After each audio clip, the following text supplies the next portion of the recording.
I'm Daniella Bastein. I'm an anthropologist.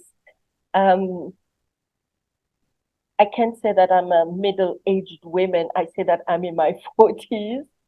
And I've studied anthropology and also French literature. Wow, Yes, I'm an anthropologist. that's wonderful. And can you tell us more about your career and what your job is like? What my job is like, it's, what is anthropology? Hmm. From the Greek word anthropos, it means human beings, humanity. It's a branch of social sciences that you put under the lens human societies and culture, and Wow. also their development. Hmm. So we study culture and society. When we talk about culture, we are talking about rituals, about values, about social patterns, Right. and yeah, that's anthropology. We need anthropology today. In in Hmm. in this world, we need anthropologists. Um, because you know, more than ever, now that we are grappling with horror, kind of Yeah. climate change, pandemics, racism, social media run amok, Hmm. artificial intelligence, Right. um, all these Hmm. political conflicts. It's like the future now is uncharted, and anthropologists, we are we are trained to have this lateral vision, um, and this is what we do. It's we cultivate, we learn how to cultivate the mindset of Hmm. empathy for strangers. We Right. value diversity. Mm. Wow. Oh, that's So amazing. Yeah. A lot of different things that you do, and As it's an anthropologist, yeah. and it's very important that we have anthropologists here today, especially now more than ever. Thank you so much for that. And could you tell us what led you into this field? What inspired you to, come into this sector? um, I love human beings. I love being a human, and I love people. I uh, deeply love Mhm. humanity Mhm. with all the complexity of it, Right. of people, of humankind. So I started to, at the university, I went to study French literature, Greek, Latin, And in my third year, I started to follow ethnology courses. Mhm. And then when I finished my master in French literature, I decided to enroll myself in anthropology. Okay. So formally just do it. And when I finished my master's in anthropology, I had the choice, either to do French, to be a teacher, or to to be an anthropologist. But I came back in 2005, and there were no work, scopes for an anthropologist. Right. So I started as a French teacher, Mhm. but on the side, I I worked with NGOs working to collect and disseminate cultural heritage. I worked for the inscription of the Segatipic on the list, a UNESCO list of intangible heritage of humanity. So I did a Mhm. lot of anthropology work on the side till 2017, Okay. where I was recruited as a happiness manager in a printing company. Wow. So I went from someone working in academia, teach at university level, to working as a happiness manager in a printing company. It was Wow. very, very challenging. Mhm. Um, but it was, coming back to field work, coming Mhm. back to what knits us together. Right. And And so in 2020, I decided just 1 month before the pandemic, like, in Mhm. February 2020, I decided to open my own business and Wow. to accompany, Hmm. yes, companies in developing, um, in working on happiness at work, working on a quality of life at work, Right. um, working on their culture. Mm. What's the corporate culture and Right. why it matters not to have something that is very glossy, but um, why this culture very important for Mm. businesses today. So people ask me what an anthropologist. Anthropologists, they go and work, and their field work is like the Pacific Islands, Latin America tribes, Right. um, in the 19th, early 20th century. What an anthropologist can do in the corporate world. But people are people, human will remain human. May they be in a tribe in South America or in an office, they are the same.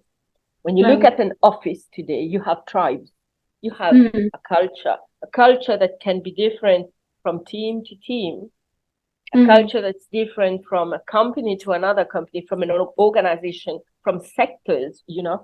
So Mhm. we bring the anthropological um, lens Right. in the world, in the corporate world. We have Okay. we are like psychiatrists. We don't Mm. put an individual on a couch. How can I put it? We place groups of people under our lens to see what do we want to see.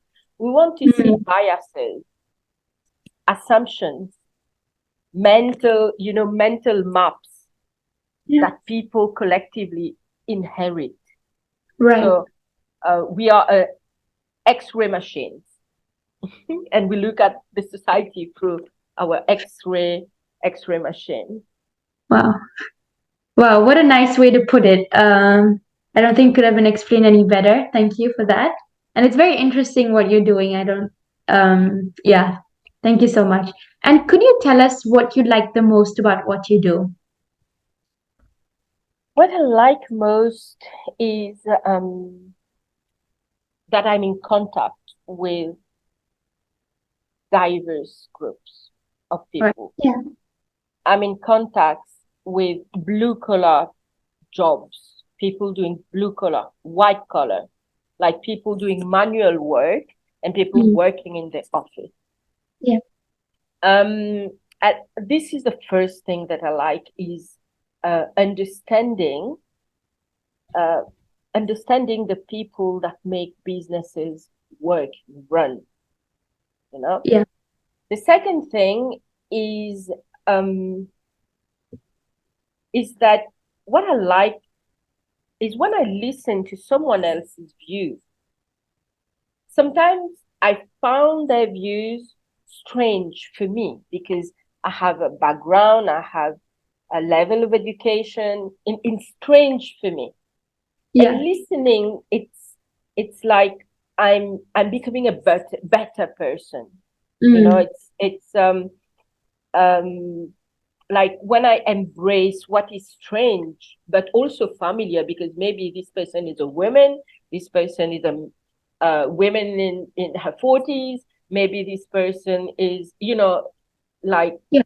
So, Mauritian, for mm. example. Like it's strange what this person, but still it seems familiar.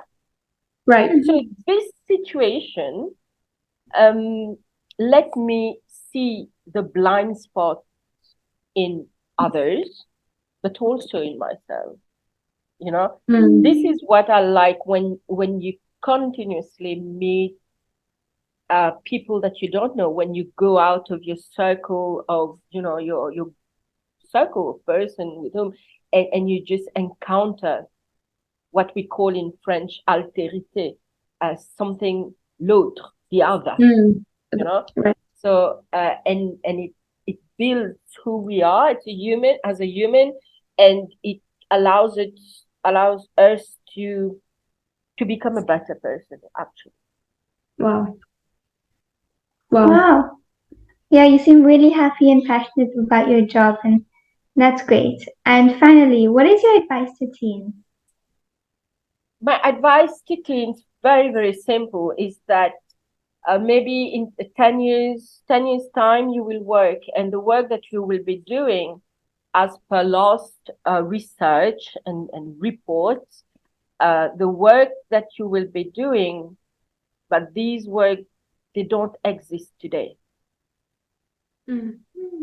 So 80% of the work of 2035, these Right. work don't exist today. Mm. So my advice is, what can we teach young people today? There's a Mm. fantastic framework called the Inner Development Goals, the IDGs, that can be our guiding star. Mm. You have 5 dimensions that we need to develop in children and young people. Mm. It's the being who you are, having the openness, learning mindset, the self-awareness, Mm. your inner compass, what it is, to develop your thinking skills, Mm. having a critical thinking, understanding, knowing which news you will, where is the truth, the Right. validity of views and news, um, to be aware of the complex world in which we are living, Right. um, to to be able to make sense of your life. So Mm. the being, the thinking, the relating, how do you care for others and how do you care for the world? The way you collaborate, develop the communication skills, the Mm. co-creation skills, being able to work with other people, other young people to create something, how Mm. to have an inclusive mindset, uh, to have the intercultural competence also. Mm. And the last thing that you can develop now to be future proof, to be Mm. able to uh, create the work or be in a work that doing a work that didn't exist at when your parents were young, for example. It's Right. how the last dimension that we need to develop is how are you enabling change, because Mm. the world that I am living for my daughter, who is 11 years old, I'm so afraid of this world. But what can I do today is to build her capacity to face the challenges of the future, to have the courage to stand up for her values, to develop her creativity. What you're doing today is so creative. So to develop creativity, to have optimism and grit, and Mm. perseverance Yeah. and grit. So I don't think we need to teach hard skills Right. um, as much as we need to teach what we call soft, but they are not soft as we say Right. soft skills, communication and all this. We need to teach hard skills as much as we teach soft skills, because these are the skills, the competencies that will allow you to be in this world that we don't know how it how it will be.